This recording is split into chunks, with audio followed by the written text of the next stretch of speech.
Dari Pak Khalid, jika cawan yang kurang bersih tersebut terus-menerus diisi kebaikan, apakah memberi efek membersihkan kolbu, Pak Ustadz?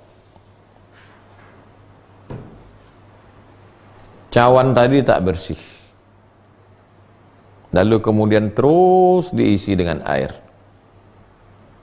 apakah dia akan berefek?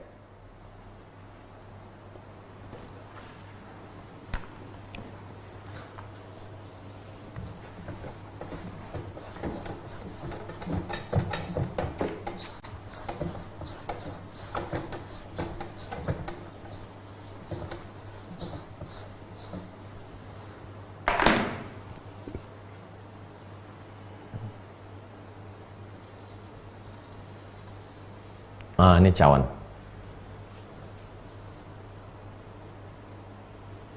Pertama prosesnya takhalli, kosongkan. Setelah kosong, bersih, tahalli, isi. Kosongkan dari apa? Dari semua yang tercela, mazmumah, tercela. Diisi dengan apa? Diisi dengan mahmudah. Mahmudah, bukan mahmudah. Mahmudah diisi dengan yang terpuji. Terus diisi. Tapi dia masih ada yang tercela. Bisa tak dia makin bersih? Pertanyaan Pak Khalid umum. Sekarang kita pilih satu. Ternyata di dalam ini masih ada yang tercela, hasad. Dah? Di dalam masih hasad. Nengok orang lain ini marah. Nengok orang lain tinggi jabatannya, sakit hati. Nengok orang ganti mobil baru, demam. Nengok orang ganti rumah. Tapi terus, sholat terus, puasa terus. Apakah dengan sholat terus, puasa terus itu cawan menjadi bersih? Atau justru sholat itu hancur? Coba tengok hadisnya. Kita balik ke hadis. Apa kata Nabi SAW? Ta'kulun kama ta'kulun narul hatab. Innal hasada, hasad, ya'kulul hasanat, memakan semua ibadah. Tarawihmu, witirmu, khatam Qur'anmu, zikirmu, kama ta'kulun narul hatab, sebagaimana api hasad memakan kayu bakar. Kayu bakar kering, datang api membakar, bam, habis, terbakar. Cawan tetap kotor. Gimana mau datang cahaya Allah Subhanahu wa ta'ala? Tapi jangan gara-gara ini dibalik. Besok tak lagi sholat tarawih. Kau tak sholat tarawih, sucikan cawan. Bukan itu. Malam ni tetap tahajud, tetap tarawih, tetap witir, tetap baca Quran, tetap sampai Ramadan, tetap berdoa. Bersihkan hatiku ni ya Allah, bersihkan hatiku ni ya Allah. Tetap berusaha menghilangkan semua penyakit-penyakit hati. Lawan hawa nafsu. Pak Abdul Ghaffar, Ustadz bagaimana cara menghilangkan amarah? Saya sudah duduk. Kalau Bapak berdiri, Bapak duduk. Saya sudah duduk, Pak Ustadz. Kalau Bapak sedang duduk, Bapak tidur. Saya pun sudah tidur, Pak Ustadz. Sudah sholat, tapi tak mau juga hilang. Bapak pergi ke rumah sakit jiwa. Kalau di Pekanbaru, dokter di Jalan Ahmad Yani, dokter Darisman atau dokter yang lain, saya tak tahu, minta obat sama dia.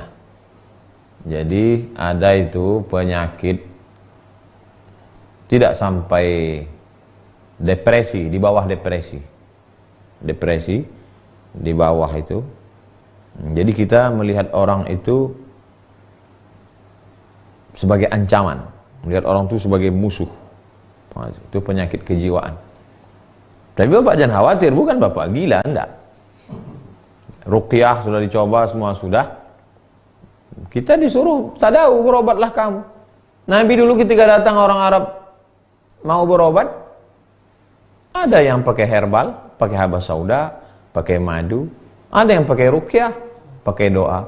Tapi ada juga yang pakai, disuruhnya ke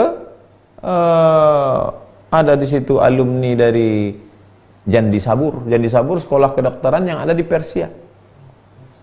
Disuruhnya berobat kau ke sana. Nah, jadi tiga itu dipakai, medis, herbal, ruqyah. Bapak udah dicoba, sunnah sudah, ruqyah sudah, herbal sudah, medis sekarang. Jadi makan obat itu awal-awal 1 hari 3 kali, habis itu nanti udah agak ringan. Nah, dikombinasikan semua cara pengobatan. Begitu juga kalau ada keluarga kita yang sudah lanjut, wow, mengamuk aja, menengok orang ini sebagai ancaman aja. Dia menganggap kesan pertama melihat orang itu sudah ancaman. Begitu, wah, suuzon aja. Diceramahi udah, diruqyah udah, dikasih herbal udah. Berarti ada medis di situ. Dia mesti diobati. Dia mesti diselamatkan, jangan dibiarkan. Harus diobati. Kasih obat tuh, nanti dia jadi tenang. 3. Pak Abid, Ustadz, apa hukumnya bekerja di perusahaan jasa online yang didirikan di Israel? Sekian 0, sekian persen hasil duit kerja Bapak itu akan dipakai untuk membeli senjata untuk menembak saudara kita di Palestina. Oh, Ustadz, zaman Nabi Muhammad SAW itu kan Sayyidina Ali bekerja nimba air, ngambil upah di rumah orang Yahudi. Ngambil upah di rumah orang Yahudi. Dilaporkan ke sahabat, dilaporkan ke Nabi, ya Rasulullah, itu sepupumu Ali ngambil upah di rumah orang Yahudi. Kata Nabi, tak apa-apa. Kenapa Ustadz melarang ini? Kenapa? Berarti Ustadz lebih hebat daripada Nabi. Di zaman Nabi SAW murni Yahudi. Sekarang itu adalah Zionis. Yahudi itu apa? Yahudi itu agama sekaligus suku. Yang bukan orang Yahudi tidak akan diajak masuk Yahudi. Karena Yahudi itu mesti ayahnya Yahudi, emaknya Yahudi, atau emaknya Yahudi. Kalau ayahnya Yahudi, emaknya tak Yahudi, tak diterima. Sedangkan Zionis adalah orang-orang Yahudi yang ingin mendirikan negara. Mesti bedakan.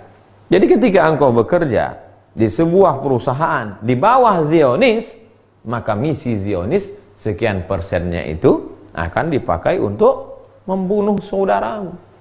Maka dulu ketika kami sekolah di kuliah di Mesir, acara boykot, dipasang itu di dinding masjid. Makanan yang tak boleh dibeli, sabun cuci, sampai semua. Ini produk Israel, produk Israel. Di Indonesia ada tak macam itu? 4. Pak Putra, Ustadz, wanita boleh jadi imam jika di jamaahnya wanita semua. Pemimpin, ada yang bilang wanita boleh jadi pemimpin apabila tidak ada laki-laki yang mampu memimpin. Apa beda wanita menjadi pemimpin daerah yang dominan Islam dengan wanita menjadi imam dalam sholat?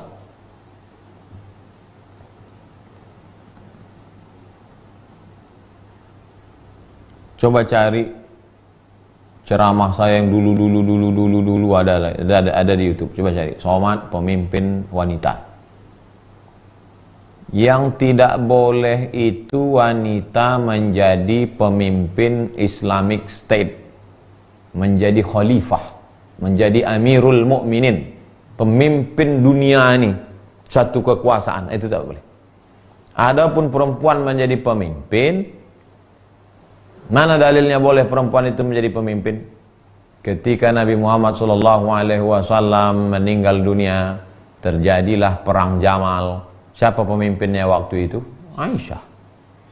Pada masa pemerintahan Umar bin Khattab, ada namanya wilayah Hisbah, ketua polisi yang khusus menangani tentang pasar kota Madinah. Nama ketua polisi pasar Madinah itu adalah Ummu Syifa.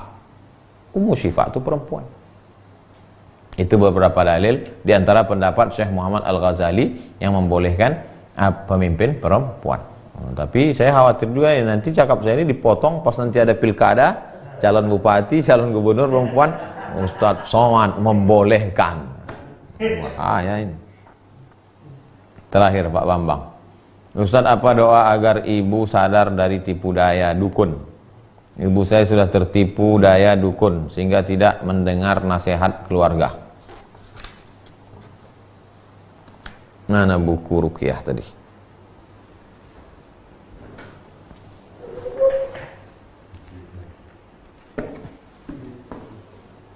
Ibu itu sekarang sedang dikuasai jin. Ibu Pak Bambang itu sedang dikuasai jin, Pak. Jadi jinnya mesti dihalau, mesti diruqyah. Ini dia bukunya. Fikih ruqyah. Hubungi Ustadz Musdar Bustamam Tembusai. Kawan saya paling banyak, inilah yang paling panjang jenggotnya. Belum dibacakannya ruqyah, baru menengok jenggot Ustadz Musdar ini udah lari tunggang langgang jin-jin nih, Bu. Jadi dibacakannya ayat ruqyah, diambil daun sidir. Daun sidir itu daun bidara, ditumbuk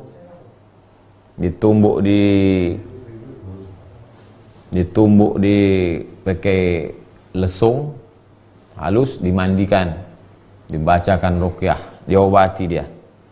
Ini saudara-saudara kita yang kena diganggu jin, diganggu dukun, ini harus kita selamatkan. Kalau tidak, dia nanti akan menjadi budak dukun. Dukun itu pula budak setan. Dukun itu budak setan, hamba setan. Dia menjadi hamba dukun. Oleh sebab itu maka mesti diselamatkan dengan ruqyah. Mudah-mudahan selamat insyaallah.